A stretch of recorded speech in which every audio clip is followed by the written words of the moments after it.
India, सच सबसे पहले सबसे तेज।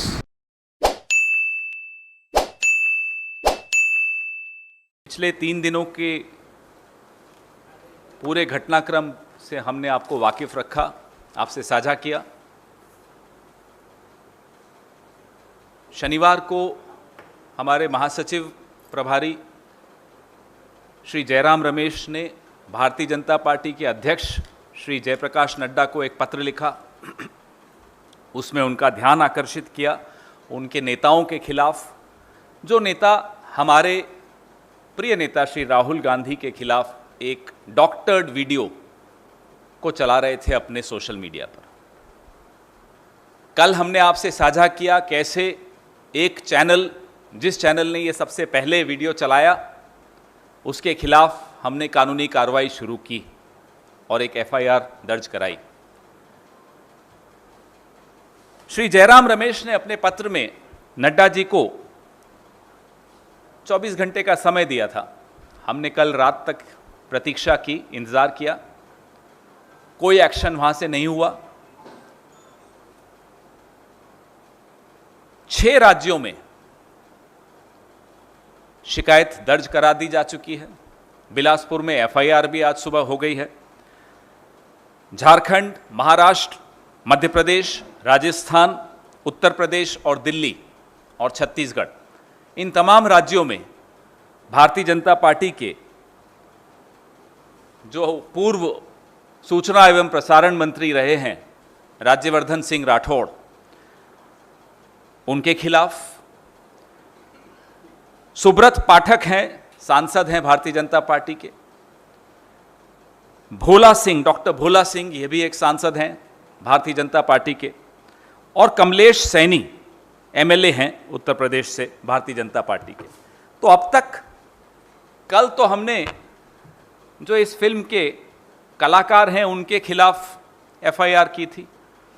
आज इस फिल्म के निर्माता, निर्देशक और वितरक नरेंद्र मोदी जी और अमित शाह हैं, असली तो निर्माता निर्देशक, लेकिन जो वितरक हैं उनकी पार्टी के सांसद और एमएलए, उनके खिलाफ शिकायत दर्ज कराई है, एफआईआर भी दर्ज कराई है।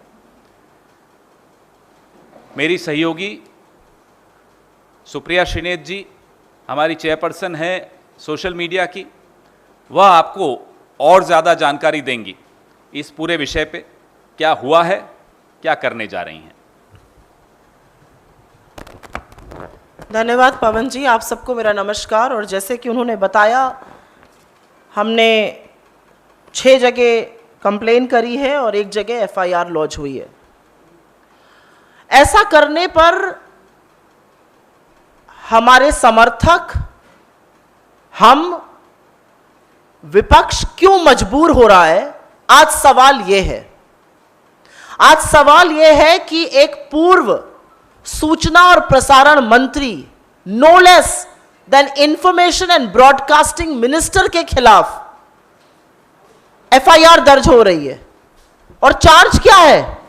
फेक न्यूज फैलाने के लिए, जिसका अंदेशा है धार्मिक उन्माद बढ़ाना।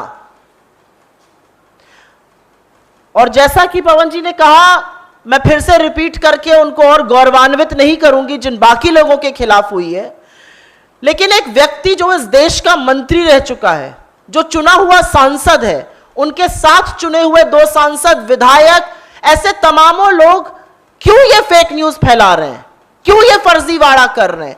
क्यों वो नफरत की इस आग को भड़का रहे हैं देश में? आज सवाल ये है, और सवाल मोदी जी से डायरेक्ट है कि आपने इन लोगों को, चुने हुए सांसदों को, पूर्व मंत्रियों को, विधायकों को 2 रुपए का ट्रोल बनाकर क्यों छोड़ दिया है?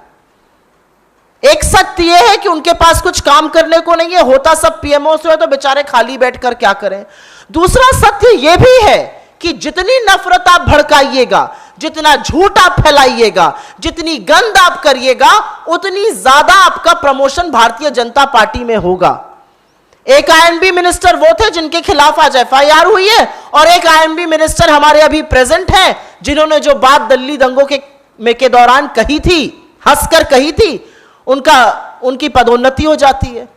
तो आज सवाल यह है कि सोशल मीडिया का जो यूज हो रहा है, हां उन्होंने अपनी ट्वीट डिलीट करी, हां, ट्विटर ने उसको सर्कल करके कहा कि ये आउट ऑफ कॉन्टेक्स्ट मीडिया है, उसको दिखाया कि ये गलत दिखा रहे हैं, लेकिन डैमेज हो चुका है। और अब मैं एक तथ्यात्मक बात आपके सामने जरूर रखना चाहती हूं।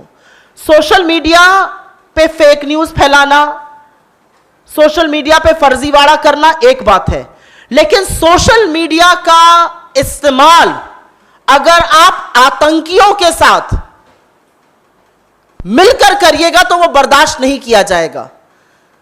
इतना सेंसिटिव माहौल है आज देश का, इतना धर्मांधता के चलते क्या हो रहा है देश में हम सब देख रहे हैं, और आपकी हिम्मत होती है कि आप विपक्ष के प्रमुख नेता राहुल गांधी जी का नाम उसके साथ जोड़कर उनके खिलाफ एक फर्जी वीडियो ट्वीट करेंगे।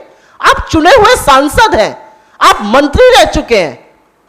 Apart from the fall for grace, this is a conspiracy. आप एक बहुत बड़ी साजिश का हिस्सा हैं, क्योंकि आपने ट्वीट तो डिलीट कर दिया, लेकिन जो व्हाट्सएप पे आपके मैसेजेस है वो अभी भी चल रहे हैं उस फर्जीवाड़ा के खिलाफ। तो कहीं ना कहीं आप धर्मांधता की आग को, उन्माद की आग को भड़का तो रहे ही हैं, आप राहुल गांधी जी का नाम उसके साथ जोड़ रहे हैं। और इस मंच से हम जरूर पूछना चाहते हैं, भाजपा का कोई भी नेता यह हिम्मत ना करे कि आप राहुल गांधी जी का या कांग्रेस पार्टी के किसी का भी नाम आतंकियों के साथ जोड़ने की जरूरत करिए। राहुल गांधी होना आसान नहीं है। एक 8 साल का लड़का जब अपने घर वापस आया था ना, तो अपनी दादी को आतंकियों की गोली से छलनी देखा था। एक नौजवान जब वापस आया इस देश में, तो उसको अपने पिता के शरीर के अंग नहीं मिल रहे थे, उन्होंने आतंकियों का सामना किया है। आपकी हिम्मत कैसे होती है एक झूठा वीडियो ट्वीट करने के लिए? और मुझे ऐसा लगता है कि चुने हुए प्रतिनिधियों की जिम्मेदारी ज्यादा है सत्य दिखाने की, झूठ का पर्दाफाश करने की, आतंकियों के खिलाफ हमला बोलने की, देश का माहौल ठीक करने की। लेकिन जब चुने हुए प्रधानमंत्री कल तेलंगाना में बड़ी रैली करते हैं, 28 मिनट 21 सेकंड जबानी जमा खर्च करते हैं और इस देश में शांति के लिए 2 शब्द नहीं बोल पाते हैं, उसका नतीजा है कि उनके लोग, उसका नतीजा है कि आज चुने हुए सांसद, चुने हुए विधायकों को लगता है कि जितना झूठ फैलाओगे, जितनी धर्मांधता फैलाओगे, जितनी नफरत भड़काओगे, उतना आपका प्रमोशन होगा। मैं कांग्रेस पार्टी का यह प्लेटफॉर्म एआईसीसी के मंच से कहती हूं कि सोशल मीडिया को हमें ज्यादा सेफ बनाना है, हमें सेफ महिलाओं के लिए बनाना है। It should be a platform for public discourse, it should be a platform जहां पर हम पॉलिसीज को, उसके बारे में बात कर सकें, अच्छे सुझाव दे सके पॉलिसीज पर, एक सकारात्मक रुख हम अपनी पॉलिटिक्स के लिए इस्तेमाल कर सके।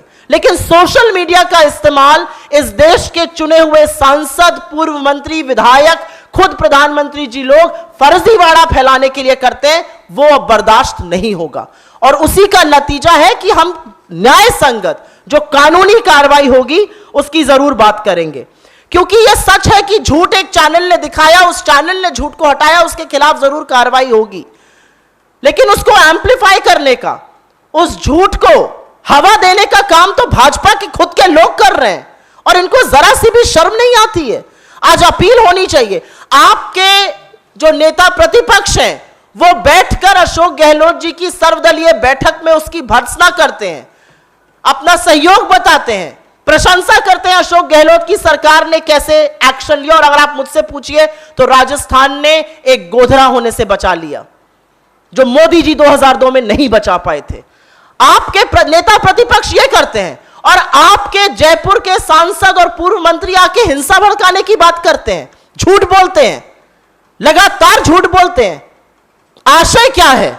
आज सवाल यह है, आपका आशय नफरत भड़काना है, उस नफरत की आग में अपनी रोटियां सेकना है। लेकिन अब यह नहीं सहा जाएगा, ना ये पब्लिक डिस्कोर्स में सहा जाएगा, ना ये मेनलाइन मीडिया में सहा जाएगा, और ना ये सोशल मीडिया में सहा जाएगा। और खास तौर से अगर आपने कांग्रेस के शीर्ष नेतृत्व और हमारे नेता राहुल गांधी जी के खिलाफ इस तरह का दुष्प्रचार किया, तो उसके परिणाम आपको भुगतने पड़ेंगे, और परिणाम भुगतना जरूरी है, क्योंकि आप 2 रुपल्ली के ट्रोल अगर बनने को तैयार हैं, तो जो 2 रुपल्ली के ट्रोल के साथ होना चाहिए वही आपके साथ न्याय संगत कानूनी कार्यवाही होगी। धन्यवाद। पवन जी, जिस तरह से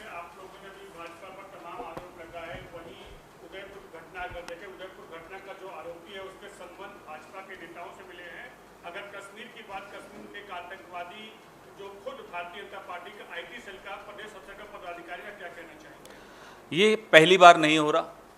लगातार एक के बाद एक उदाहरण आपको मैं बता सकता हूं जब भारतीय जनता पार्टी के लोग आतंकियों के साथ शामिल पाए गए या आतंकी भारतीय जनता पार्टी के सक्रिय सदस्य। ध्रुव सक्सेना से शुरू कीजिए। ध्रुव सक्सेना आईएसआई के साथ जुड़ा हुआ पाया गया। कौन था ध्रुव Saxena? Office bearer Bharatiya Janata party. उसके बाद आप देखिए सतना में टेरर फंडिंग केस 2017 में 2019 में बलराम सिंह, यह भी भारतीय जनता पार्टी का एक वर्कर सतना से गिरफ्तार हुआ।